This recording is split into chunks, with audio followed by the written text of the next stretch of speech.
Hello everybody and welcome back to Tabby Loves. I'm Tabitha and I talk to you about the things that I love. Welcome to March's edition of Exploring Smut.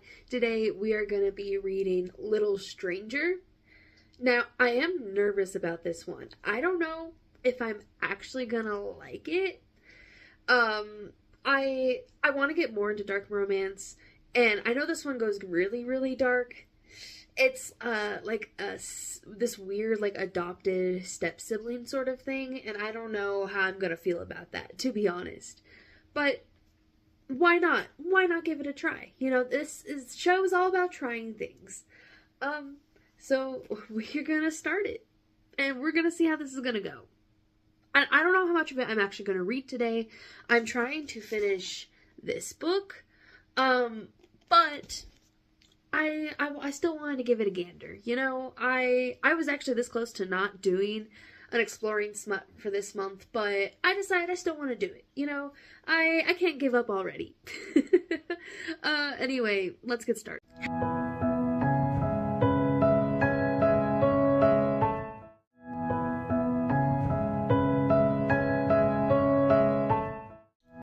Admittedly, just starting it just now, I already don't like the writing. I already am not a fan of the writing, and it starts her out at the age of 7. And I don't like that.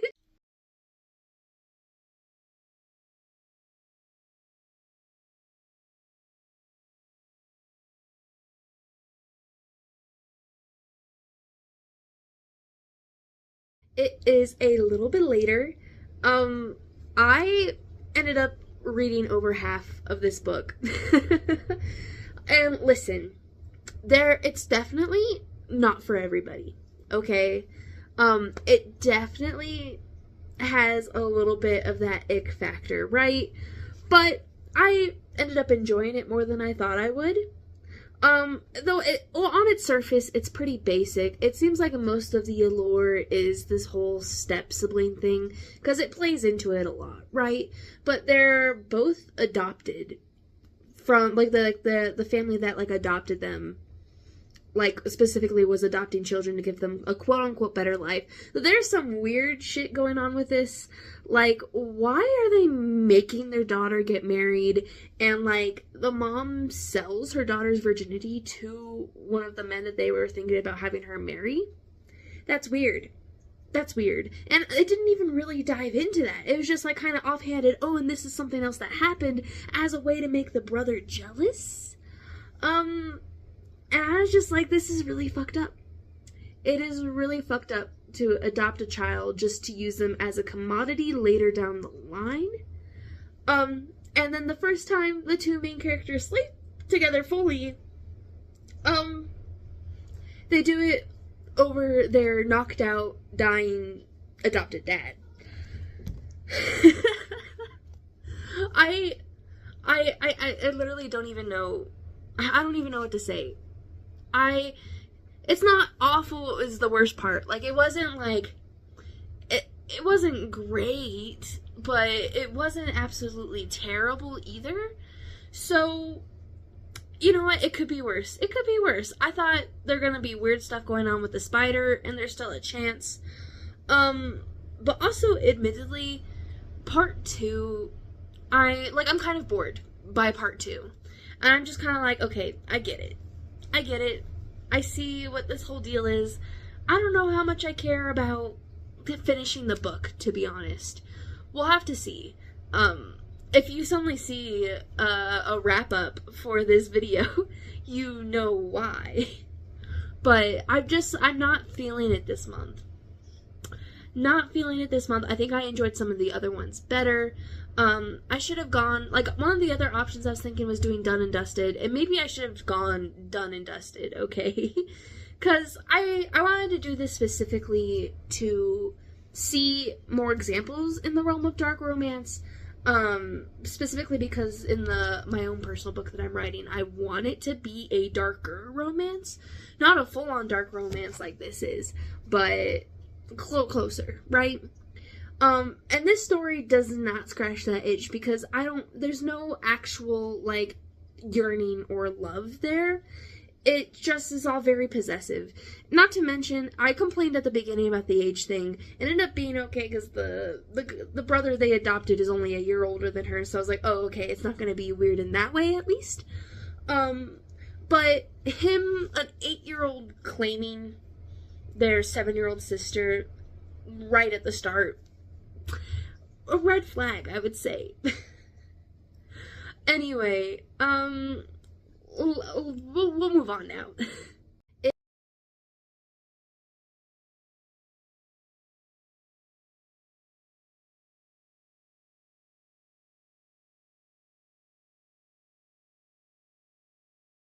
I forgot to get into telling you guys part 2. This is where it gets kind of wild, okay? If it wasn't wild before.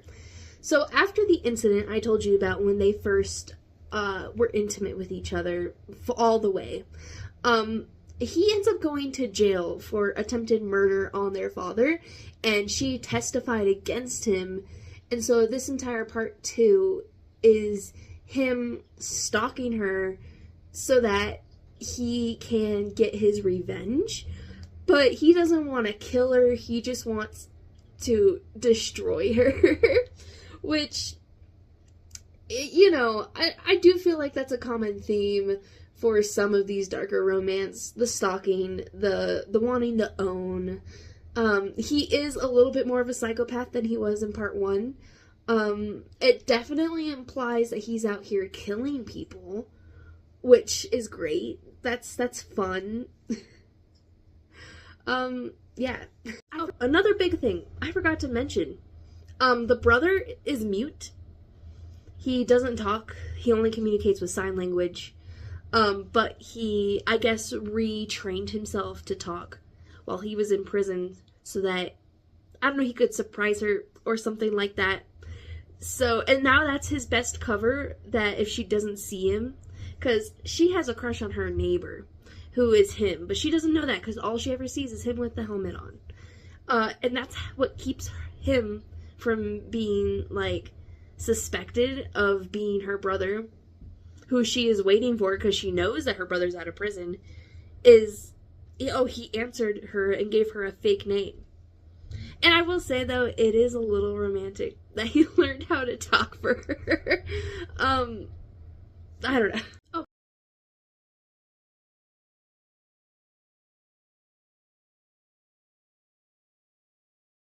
Hi, everyone. It's the next day.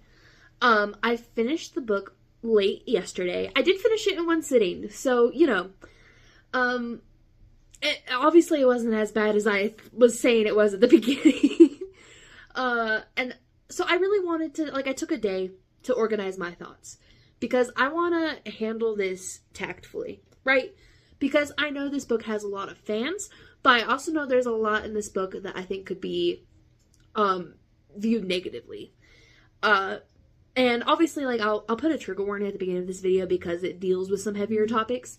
But another trigger warning, because some of this conversation will get into conversations about, like, taboo subjects, like incest and, like, sexual assault and, like, that kind of stuff. So if that makes you uncomfortable, feel free to leave. Okay, now that that's out of the way, let's get started. Because I definitely have some thoughts about this book. Well, I'll start out, again, like I said at the beginning of this segment. I originally said that I didn't like the writing, I wasn't that big of a fan, but once I actually got into the book, the writing actually wasn't that bad. Like, I didn't have any issues with the actual writing itself. It ended up being, overall, quite good. And, like, I wouldn't say I had any problems with this book at all. Like, I've mentioned before that the sibling thing did put me off a bit.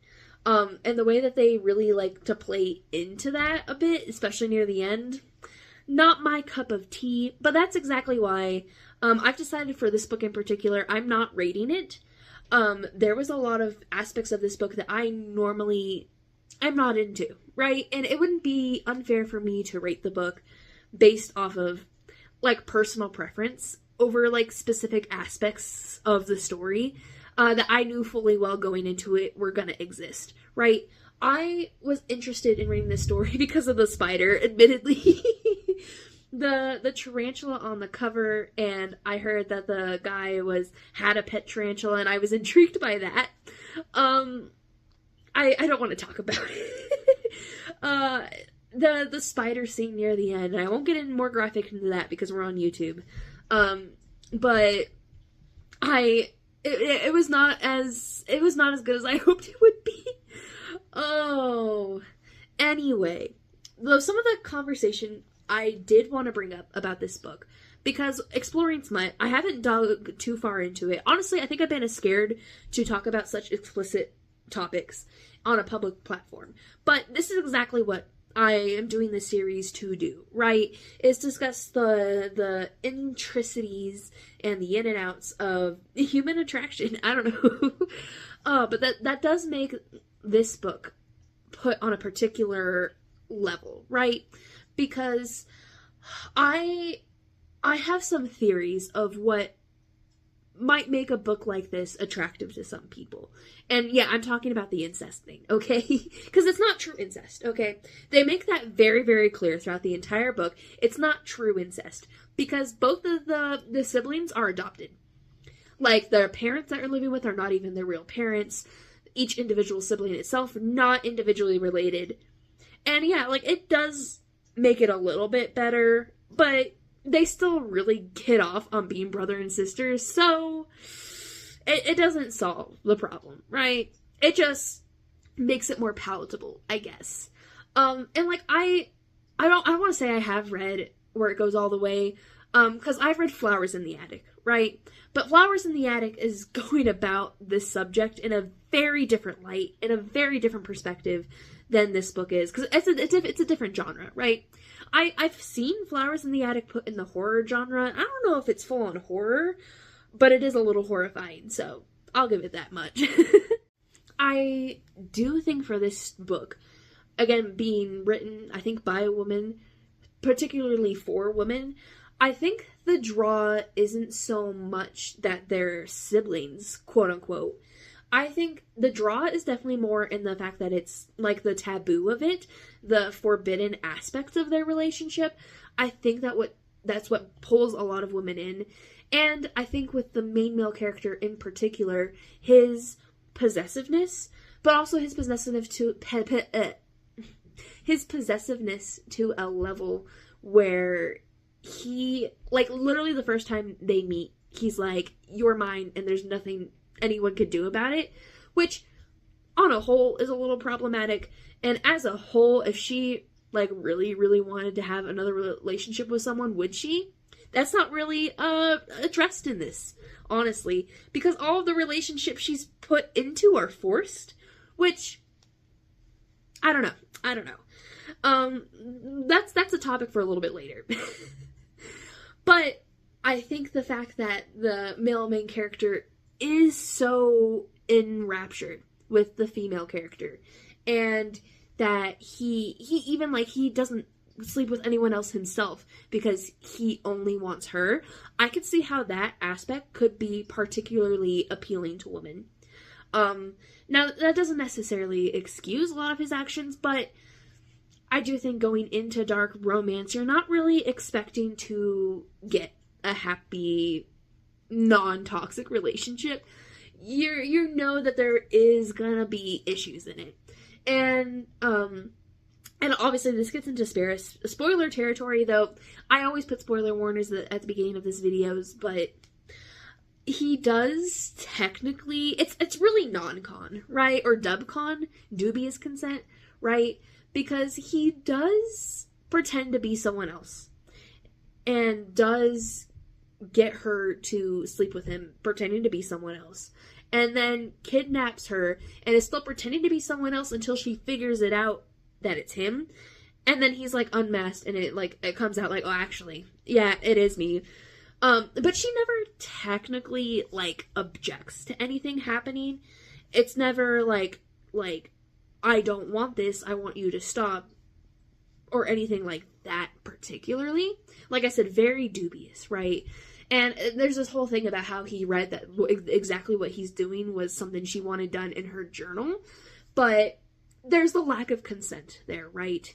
Like, I think it's okay to have these kind of like fantasies that she was saying she was having about wanting to be chased and wanting, you know, to be fake kidnapped.